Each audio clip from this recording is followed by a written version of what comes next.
Hi guys, Ian here. Matt here as well. Welcome to another episode of Dream Talk. So we got our game that happened this past weekend. Obviously, Dream went 1-1 and falling short to the Chautauqua Hurricane. Um, Matt, do you want to talk about some of the things that you saw that day? Yeah. So Dubois is 3-5 on the year now, 1-5 in PBL play. Two double headers now in the book for us in Dubois. We had our two games last weekend and followed up with two on this most recent weekend on the 13th as well. So two successful days, I would think, with the two games and with the youth basketball focus as well, the camp 1 week in the AAU signups this most recent weekend. So thanks to everybody who was a part of that. Allowed us to succeed those weekends. It was great to be back in Dubois for those games. The big thing I think this weekend in the first game against Chautauqua, like in the weekend before, was just a slow start for the team. And it's Yeah. a really we really have a good group of guys, and they're talented individuals and talented as a team. And unfortunately, they've dug themselves a couple early holes in some of these contests, and it's been Mm. tough for them to overcome that. I think against Chautauqua, they lost the game by 15 and they got outscored 20-10 in the first quarter. So they put together a really solid 3 quarters after the first, and that carried over into the second game against Timothy Edwards United, a non-league game, but a game that they were able to win. It was a good game, very competitive game, but it was sort of the opposite. Dubois got a lead early in the game. They were able to kind of maintain the same margin throughout most of the game. Again, pretty close, within 10 to 15, I think, a lot of the time, but they got a win. And I think part of that you can attribute to the game prior to that against Chautauqua. You get some extra minutes in, kind of find your groove, and it turned into a win. So faster starts for this team will be huge. I know it doesn't look like we're going to have another regular season game. Obviously, with the pandemic, things are always up in the air Right. to some degree. But the PBL championships are around the corner. We don't know what the format for that's going to be yet. We're hoping that it'll be a playoff that will include the Dream, and if so, you have to look for a faster start. And I think if they get a fast start and play a solid first quarter, I really think the Dream can beat anybody on any given day. They just have to play a full game. I don't know that they've done that yet against league opponents. We've seen it against some other teams. We know they're capable of it. Just looking for that going forward.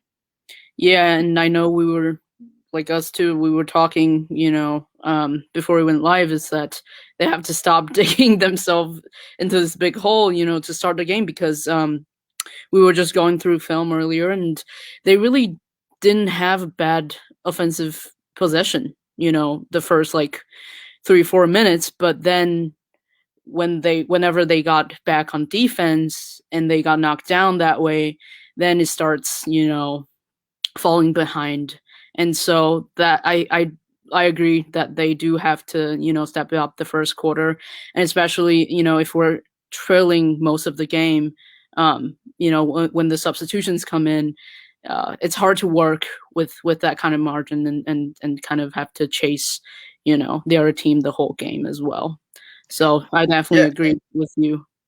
Yeah, and I mean they've had some momentum swings in their favor in some of these games too. I know against Chautauqua, end of the second quarter, going right into halftime, they had a nice run to really close the gap from the 10 that it was, and they Hmm. they shrunk it or kept it pretty close. I think it had extended a little bit, but they had a nice run to end the half. So it's a matter of taking that momentum and letting it snowball a little bit, whether that carries over, end of the first half, talk about it at halftime, use that at halftime, and then come out in the second half with that same type of momentum, or make sure you've got something going for you in the second half when guys are getting tired on your side, on the other side, teams are making adjustments, things like that. So there's a lot of good things that this team's doing, that these guys are doing. It's a matter of putting it together a little bit more consistently, I think, and you're going to have some better results.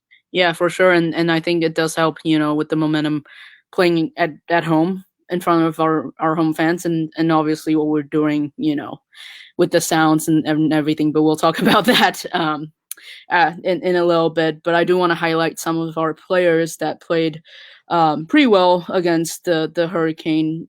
Tony's always a beast. Another double double. He got 13 points and 11 rebounds against the Hurricane. Corey Huff is really going at it. He got 13 points and 13 rebounds and 5 assists. And Albert, obviously being Albert, knocked down a couple threes. He got our highest scoring at 17 points, and then Trey Logan actually scored 16 points, and he only missed twice the whole game too. And so I think just figuring out what guys are good at and putting in putting them in their roles, which I know we talked about, last week with Coach Rick as well. It's just guys knowing what they're doing on the court and just sticking to their roles as well. Yeah, and talking about Trey there, no surprise that he puts up that many points. We know Trey can score. The 2 misses is really impressive, and all of Right. those guys that you mentioned, among other players as well, very impressive outings. Albert had a really good day from 3. I know it was in the second game, not in that game against Chautauqua, but the buzzer beater from half Yeah. court kind of got the fans on their feet. So he hit a lot of big threes. I don't remember if it was the first game or the second game. He hit almost exclusively threes. I want to say that was the second game, but very Mhm. consistent from the line as well. The free throw line, I know that's something Coach Rick emphasizes a lot. Albert works on a lot. All these guys work on a lot. So, that's another place where he's able to pick up some points. And yeah, all those guys were very impressive this weekend.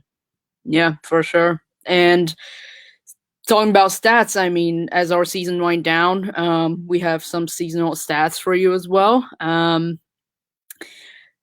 rebounding has really gone very well this year with the addition of Tony on our team. We out rebounded our opponent 192 to 183 in total, and we averaged 48 rebounds per game, while our opponents averaged 45.8 rebounds per game. And 3-point shots, obviously, Albert is going to be up there. He shot 34% from behind the arc this season. And actually, Corey Huff actually shot 33% 3-point field goal percentage as well. And Tony, being the beast that he is, 52 field goal percentage and averaged 17 points per game and 13 rebounds. That's a double-double. No surprises there. And Corey Huff, again, 45% field goal percentage, averaged 18.3 points per game and almost double-double, 9.8 rebounds per game.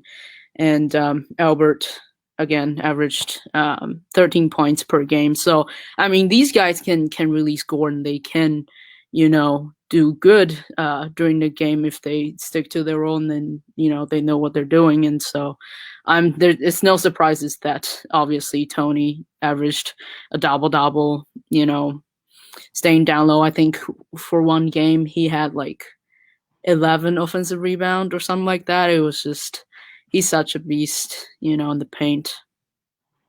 Yeah, and not a lot to add to that, but winning those battles in the paint, grabbing those rebounds is a great way to swing things in the game.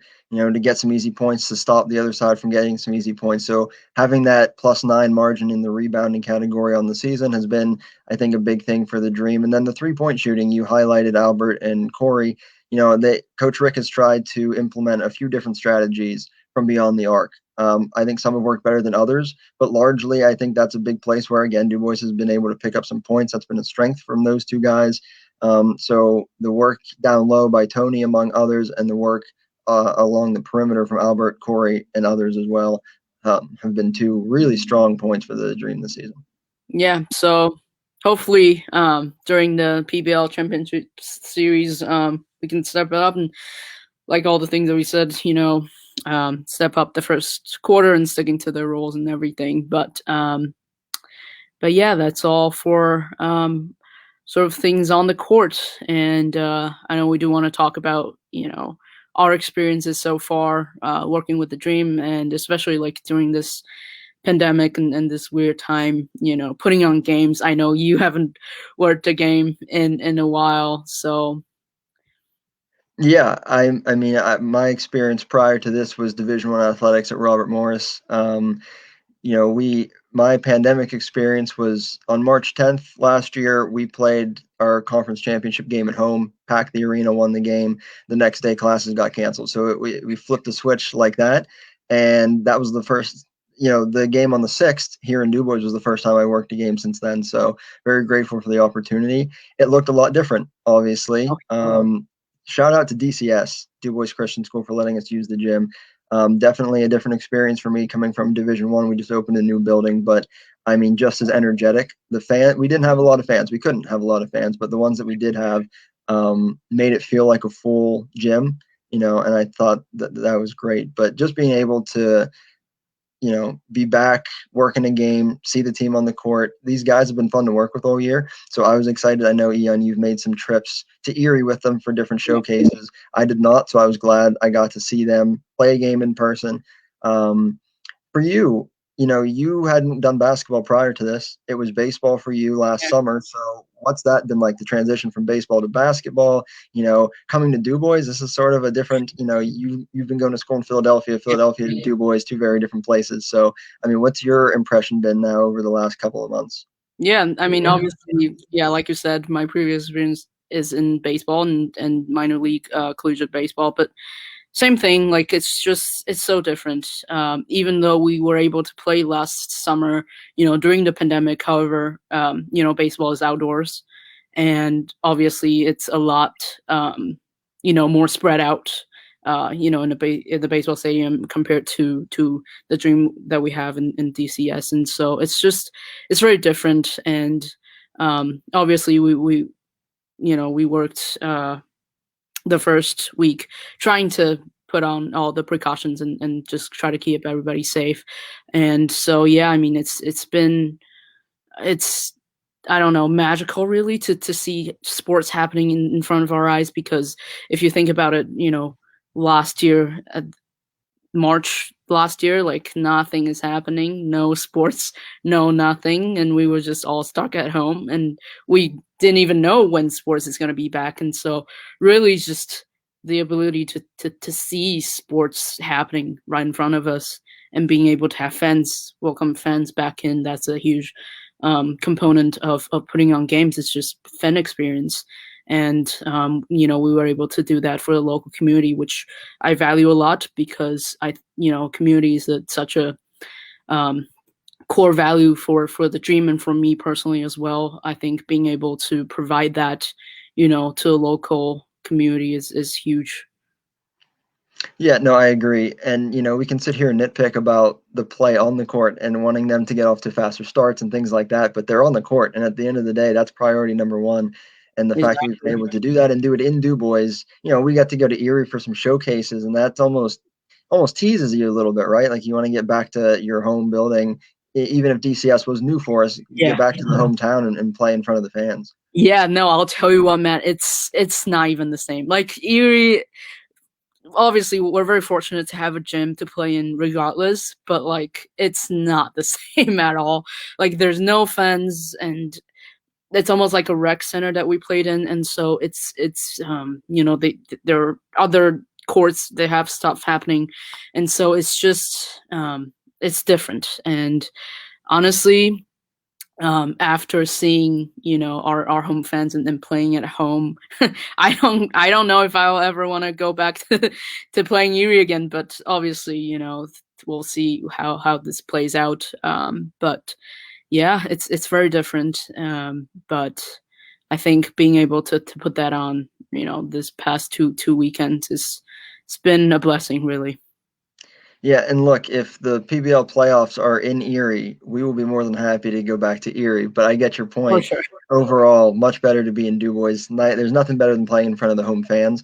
And like I said, things are sort of up in the air with what the rest of the season is going to look like. That's sort of the way it's been all year. And I know that's not the most convenient for fans who are looking for the games, or for the players who, are building their schedules around practices and games and things like that. But, we're going to keep doing our best to keep people up to date and to do the best we can, not only in season, but out of season. AAU's coming up.